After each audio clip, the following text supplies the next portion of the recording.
Hello, everyone, and welcome back to the acclaimed global speaker series, Soul Speak. I'm your host, Sheldon Pizzinat, and in this masterclass session, we're speaking with Michelle Skaletski-Boyd about awakening and honoring your intuition and divine guidance. Really, really juicy, important topic, right? It's like I feel like I can never get enough of this topic. Any reminder and assistance I can get to tune in and strengthen and condition that connection, wow, I'm in. So allow me to introduce Michelle to you. Soul Journey Guide Michelle Skaletski-Boyd is an inspirational speaker, best-selling author, and professional intuitive who helps assist others in learning how to go within and trust their intuition. Her Volume 1, 2, and 3 sequels, Words of the Soul, Heaven Sent Life Lessons, and Conversations with God, all became #1 bestsellers on Amazon overnight. She's also a Reiki Master Teacher and member of both the National Speakers Association and the International Medical and Dental Hypnotherapy Association. Michelle's soul journey, or soul mission, is to help others learn how to remain connected to their higher self by trusting their divine intuition. So we're going to jump into that right now. Michelle, hello, welcome, and thank you for being here. Thank you, Sheldon. That was beautiful. You know, I just have to say that I love the fact that as you read my bio, I can feel your enthusiasm and your energy behind it. And I listen to words and I listen for vibration. And there's just something so beautiful about the way that you read it because you're just so fun. I mean, you just have such fun energy. I've said that to you before, but I feel it again. So thank you. Well, and I feel the same way about you. And it's great to reconnect and bring this fun energy to all of you, audience. Who's in? You guys with us?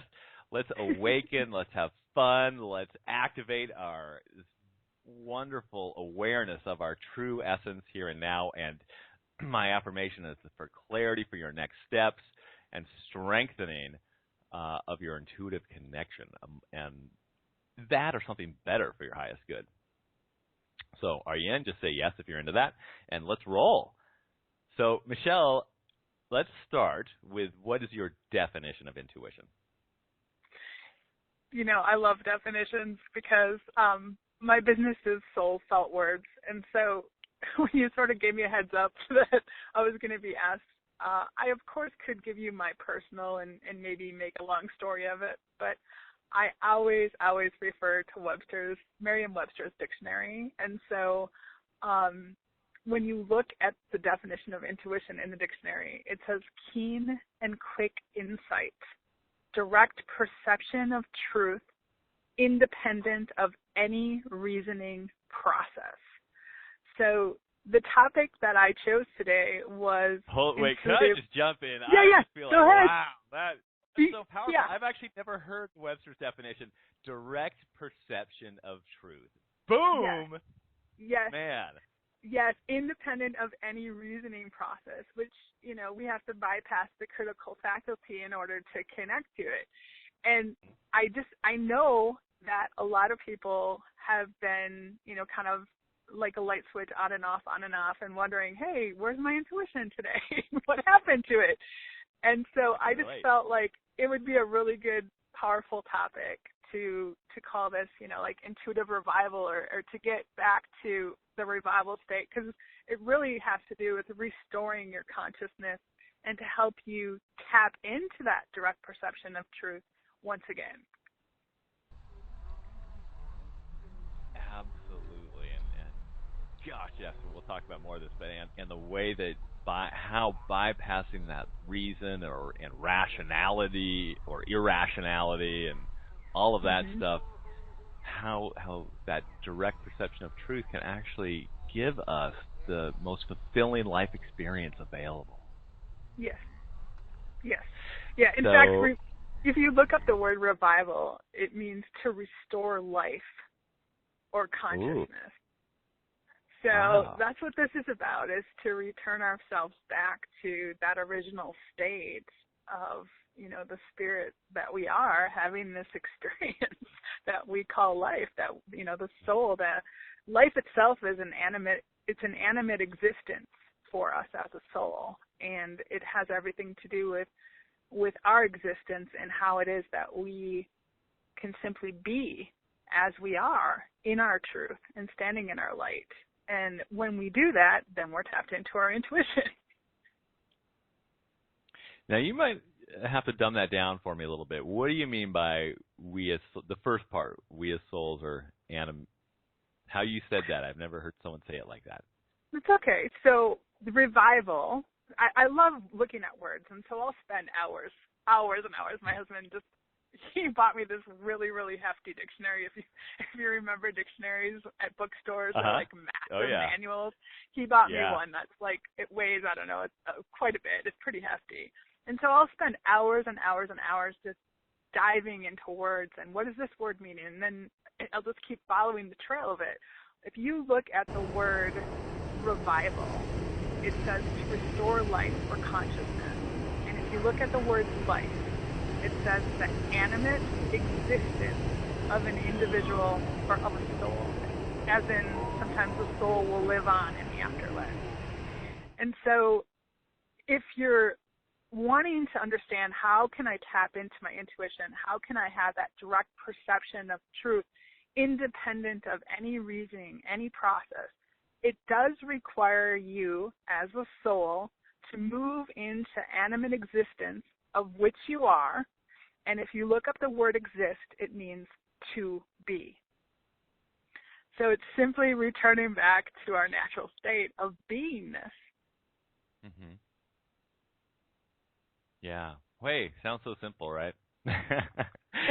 Sounds so it's simple, yet it's just deep. Get back to your beingness. Yeah, it takes practice, and boy, the world can distract and all that. Mm-hmm. Well, let's talk a little bit about why is it difficult? Why does intuition fail, so to speak? So there are a lot of different reasons. I've worked with clients globally for several years in groups and one-on-one, and there are a lot of different reasons. But the number one reason that I have seen is that people try too hard.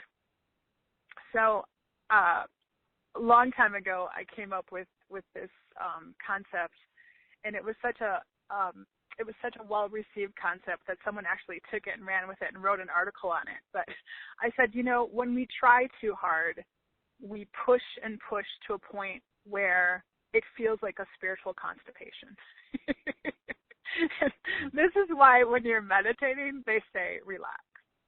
Because if you try too hard, then what happens is you are moving yourself out of flow, you're moving yourself into resistance, and you're not in a place where things can naturally take course. So we can have our intuition activated when we're in a dangerous situation, let's say. Let's say all of a sudden we're walking down a hall or something, and something just tells us that, hey, don't turn that corner, or that person following you, don't let them get any closer. That's intuition activated very quickly, and we didn't think about it. We weren't trying.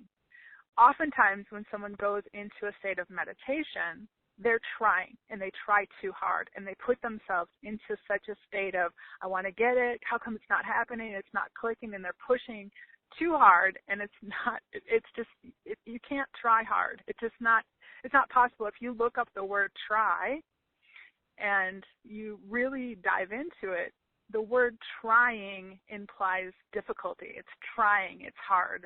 There's really no need to push or force anything when it comes to intuition. So all you're required to do is notice and pause long enough to be aware of your natural flow.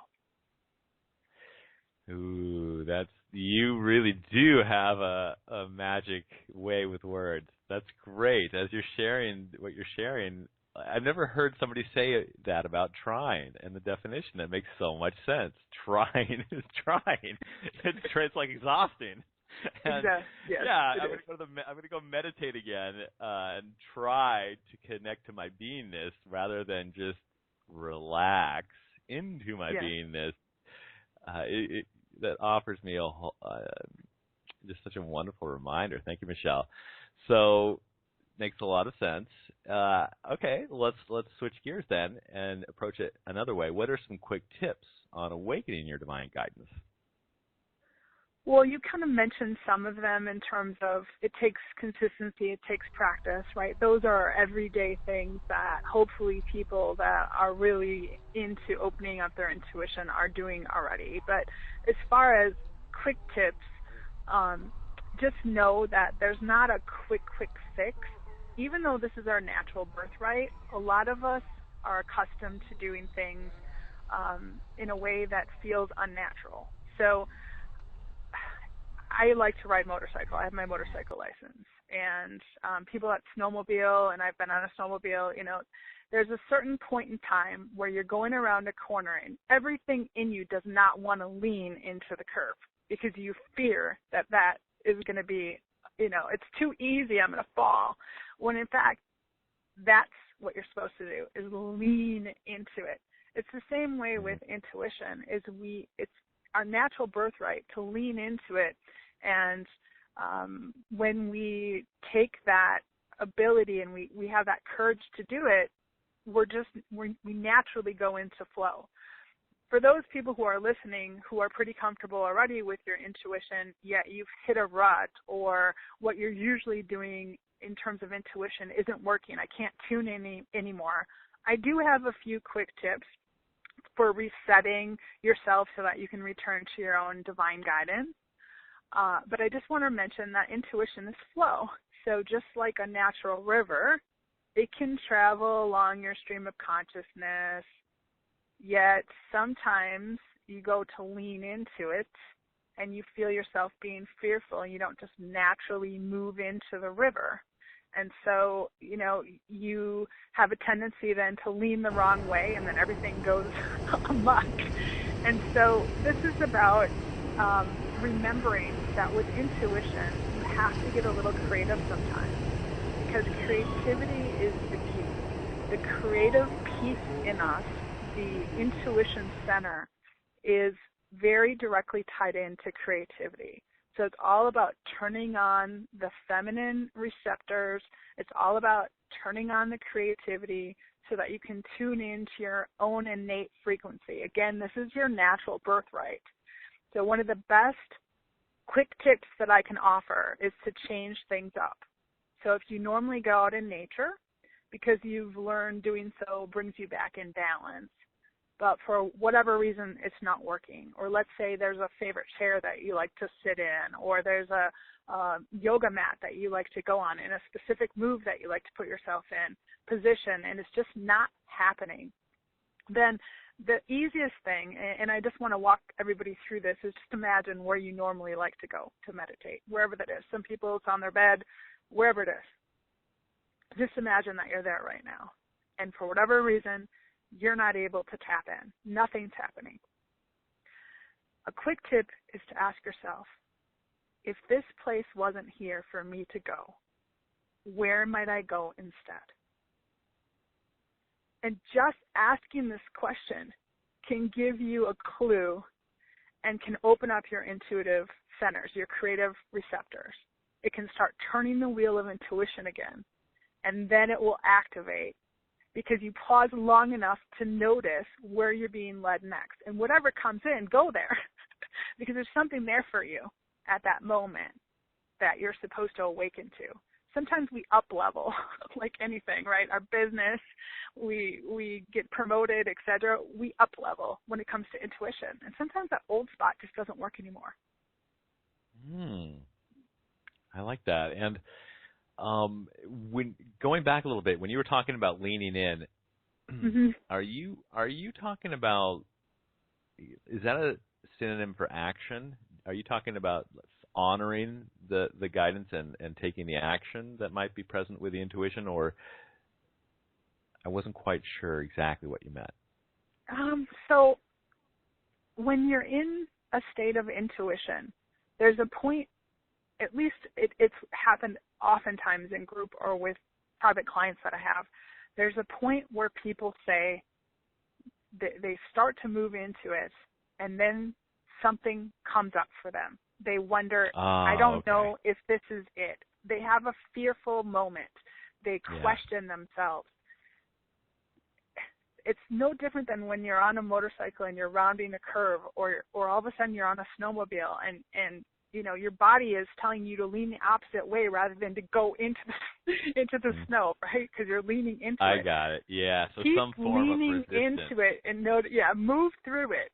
Notice what comes up. Yeah. That's really, you know, that's key. And there are a lot of people I know who are listening just simply because of your following who are more advanced, and they skip over some of the basics when they're meditating. That's another quick tip is, you know, when you're an advanced meditator, let's say, or you're advanced when it comes to intuition, we oftentimes can skip over the basics because we know how to do it. Oh, we don't have to necessarily sit in this position, or we don't have to put our hands in this particular pose, or our breath work doesn't have to be exact because we've been able to do it. But there comes a point when we need to go back to the breath work. We need to go back to grounding. We need to go back to centering, just like we need to flush out our radiator sometimes or change our oil on our car. It's part of routine maintenance when it comes to intuition. And what I've noticed coaching people on intuition for as many years as I have, is a lot of people skip the basics. They forget about the basics. Then they come to me and I say, when was the last time that you grounded and you really got back into your body? Oh, it's been a while. Yeah, we have to go back to the basics and start all over again. Foundation is important. Yes. Right? Yes. As is something that I recently had to remind myself of, as is self-care. So if you're not eating well, if you're not sleeping well, if you're not exercising, you're not filling up your mind with things like gratitude, and I love the invocation that you and I just did, Sheldon, or healthy thoughts, or you can't expect your intuition to run smoothly. It just is, you know, what you're putting in, you're going to get out of it. And so if you feel like you're running on negativity or toxins or fumes, or you're drained or you're empty, ask yourself, you know, when was the last time I filled myself up with some self-care? Because that's really key too. So those would be, I guess, the biggest tips that I could offer you, is to really look at where it is that you are going when you meditate and when you're getting quiet with yourself. If it's not working, ask yourself the question, if this isn't the place, where might I go instead? Also, ask yourself whether or not you're skipping over the basics. If you are, get back to them again. And be aware of self-care, because it's really, really key if you want to stay maintained and clear on what comes up in terms of insight and that direct perception of truth. You know, Michelle, you talk sometimes about why sitting still doesn't always work. Yeah. What do you mean by that? Expound on that. Yeah.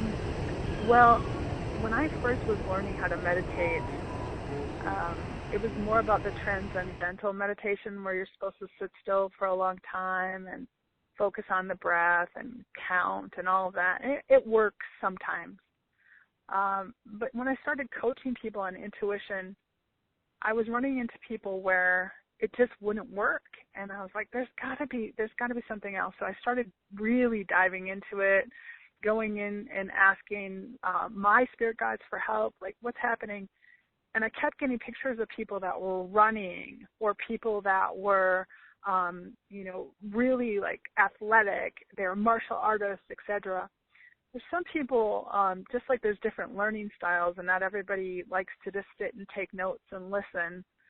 There's some learning styles where people have to move, and that's why there is moving meditation. So if you're a runner, sitting still is probably not going to work for you very well when it comes to being in flow. So when you run, there's a certain point where you get an intuitive hit because you're in that flow. You're in the zone, as they say. And so what I tell people when it comes to intuition, when it comes to meditation, there really are no rules. If we put ourselves into rules of meditation, then we're already putting ourselves into the critical faculty of the mind, which, remember, isn't going to get us into intuition. Intuition, again, is direct perception of truth, independent of any reasoning process. And reasoning comes with rules. And so if it feels like you need to move, if you need to dance, ecstatic dance is awesome. If you feel like you need to go swimming, you need to do yoga, all of this can be extremely helpful at certain times, because we do have to move. The only common denominator that I've ever seen for intuition that runs the gamut across the board for every person that I've ever worked with, no matter what or who they are, is breath. Breath is huge, because if we aren't connected to our breath, we're not connected to our spirit. And if we're not connected to spirit, then there's no reason for us to have any type of intuitive insight, because we as spiritual beings are having the human experience. And for us to have a direct perception of truth requires us to remember who we are. And we do that by breathing, by respiring, by inhaling, by exhaling, which the whole purpose of inhaling and exhaling air is for the purpose of maintaining life. And there's that word again, the animate existence of an individual. That's life. And we as souls, in order to exist, in order to be, to have that human experience, the soul experience, life must occur through breath. And so that's the one common denominator that I've seen. So as long as you remember to pause and to breathe and to be aware of the breath, it's very likely that you'll be connecting to your intuition. I'll bet everybody, I noticed myself do it, during those last couple minutes you were talking about breath, just became aware of their breath and was like, oh gosh, oops, I think I'll breathe a little deeper, a little more gently, a little more. Thanks for the reminder, real time and carrying on into the future. There was like, oh gosh, there was something I wanted to ask you about with what you were sharing earlier, and it's gone now. Something that keeps coming back to me because I wrote it down was when you talked about the creative center was where intuition resides. Was that correct? Is that what you said? Mhm. Mhm. Yeah. Can you talk a little bit more about what that means? The creative center in the body. That. Yeah. Tell me more. What I've learned, and again, I always tell people this is my truth. Go with what works for you. But for me, the creation center, we first begin with potential. And I've learned through meditation that I have potential energy. So as potential energy can turn into anything. But then we move into creation. And when we're in creation, that's when we have potential takes form. And in intuition, we need to move through the creative center in order for us to move back to potential. We have to go through creativity first. All of creation first came into being because of potential. There was some type of intention, some type of potential. And we know this through manifestation, that nothing takes physical form, nothing takes creative form until we somehow wish it into being. We manifest it into being through intention. And so with intuition, it's really the same. As we move through the creative centers of ourself, and how we open the creative centers is to use imagination. So I always tell people, when you're meditating, if it feels like you're making it up, rather than push it away and say, oh, this can't be right, celebrate. Because when you start to feel yourself as though you're making it up, you're moving into the creative centers within yourself.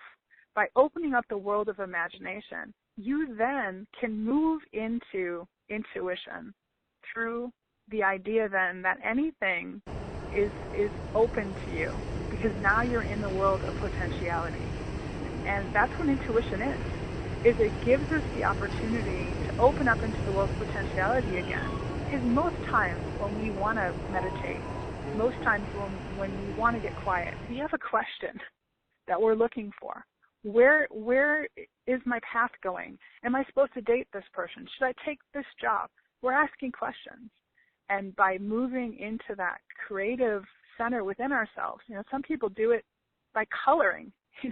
They get out some colors or pencils, and all of a sudden, before you know it, they're in the zone and they're thinking things, and then they come up with ideas. And some people do it by just channeling or writing, and some people, you're out hugging a tree, or you're surfing, or whatever you're doing. You're in that place, but you're being playful, you're being fun, and you're being creative. And that's why I'm attracted to your summit. I'm attracted to what it is you're putting on here, is because you're very playful. And because you're playful and your energy is so fun and it's so uplifting, our intuition can be clear. Does that make sense? Yeah. Fantastic. Wow. Would that answer the question, when our inner compass feels off, what can we do? Yeah, or is there something we can do? Yeah, I know I had suggested that that we reference this, because I get a lot of people who ask, what do I do? I'm just having an off day. What do I do? The most important thing is, if you're having a really off day with intuition, you've already kind of taken some of the tips I've given you, and things just aren't happening, remember not to judge it. Detach from it, allow it. Sometimes we just are having an off day. Sometimes the stars just aren't aligned. The best thing you can do is just allow it, because neutrality allows you to move to the witness position. And once you begin to witness something, according to all the different sciences, is as soon as we have an observer, the energy has room to move again. So don't stay attached to it. Detach. Remove judgment. Allow. Move to neutrality by moving into the witness position. And once you do that, remain patient, because as the observer, as the witness, the energy has room to move again. That is so great. Love it.